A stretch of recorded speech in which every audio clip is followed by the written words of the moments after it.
Magandang araw for today's video at dahil nga niyo pala Sunday ngayon, it's church day. Kaya naman maaga kaming nagtungo sa bayan. Nagsimula nga niyo pala kami diyan sa mga papuring awit, sinunda ng mga tanging bilang at mga pasasalamat. At pagkatapos ay sinunda naman niya ng mensahe mula sa aming pastor na si Pastor Boy Acapulco. Habang nagbabahagi nga niyo pala diyan si pastor ay kami naman ay sandaling lumabas para nga niyo pala sa Sunday school na mga bata. Nakakatuwa nga niyo pala na dati-rati man din ho ay isa din lamang ako sa kagayan nilang mga batang nagakulay. Pero ngayon ay isa na akong ganap na guro nila para mag-share nga niyo pala ng kwento na may kapupulutan ng aral. Tunay nga naman na napakasarap sa pakiramdam na kung iisipin ay talagang tumatanda na din pala ako. Yung dating patingin-tingin lamang at nagmamasid ay ngayon ay ako na mismo man din ho yung gumagabay sa mga bata para sa gawain sa Panginoon. Pagkatapos nga niyo pala ng Sunday school ng mga bata ay muli kaming bumalik din sa loob. Nasa bahagi na nga niyo pala kami diyan ng pagbibigay at pagkatapos ay umawit lamang kami para sa aming pagtatapos. Sobrang saya ko nga niyo pala diyan, nakasakasama ko na din yung aking jowa sa paglilingkod sa Panginoon. At isa pa ay iisa na din laang man din ho yung aming religion. Pagkatapos man din ho ng aming pagsamba ay niyaya nga niyo pala niya ako na kumain daw kami sa labas. Ako naman nga niyo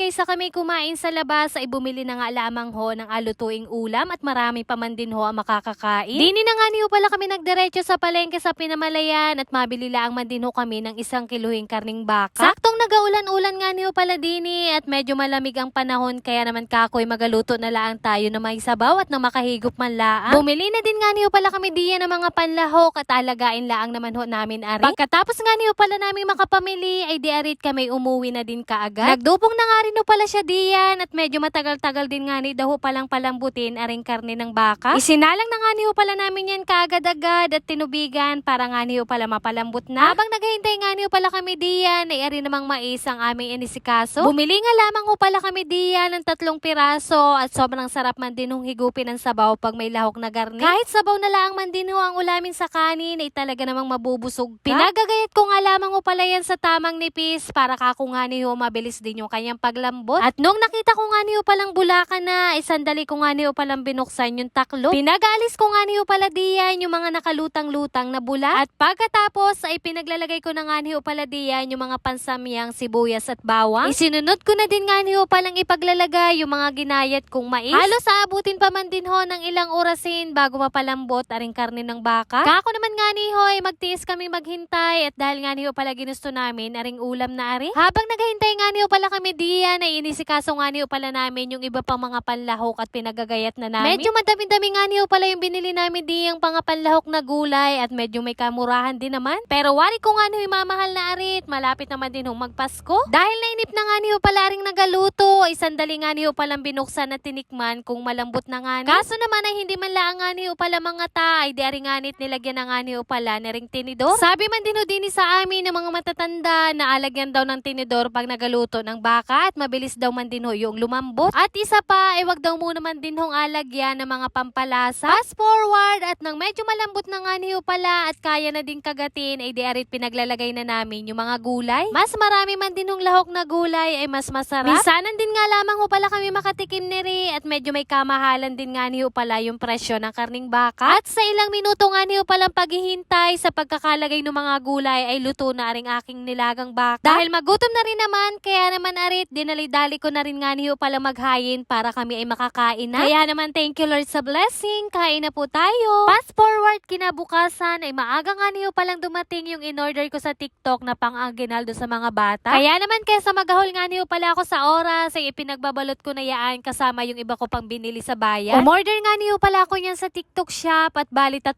kulay nga niyo pala diyan yung kinuha ko. Sobrang nakukyutan nga niyo pala ako diyan sa mga tumbler na yaan at tamang-tama nga lamang ho pala sa mga bata. Hindi gaanong kalakihan nga niyo pala yung in-order kong tumbler at maliit lang naman ho ang mga bag ng mga bata at kasyang-kasya lamang ari. Ipinagbabalot ko na din nga niyo pala yung iba ko pang binili sa bayan at alam ko naman ho ari magagamit din ng mga bata. Magkakaroon nga niyo pala kami ng Christmas party sa church namin ng mga bata at kasiyahan ko nga niyo pala silang maabutan man laang kahit simpleng regalo lang. Kaya naman abangan nyo nga niyo pala sa mga susunod na vlogs ko yung kaganapan namin sa Christmas party. Patuloy din nga niyo pala ako nagpapasalamat sa aking mga followers na patuloy na sumusuporta at nanonood ng aking mga video. Abang-abang nga lamang ho pala kayo at magkakaroon din nga niyo pala tayo ng pag-giveaway. Ay siya, hanggang dinin na lamang muna ho At yun lamang for today's video. Maraming salamat sa inyong panonood. God bless.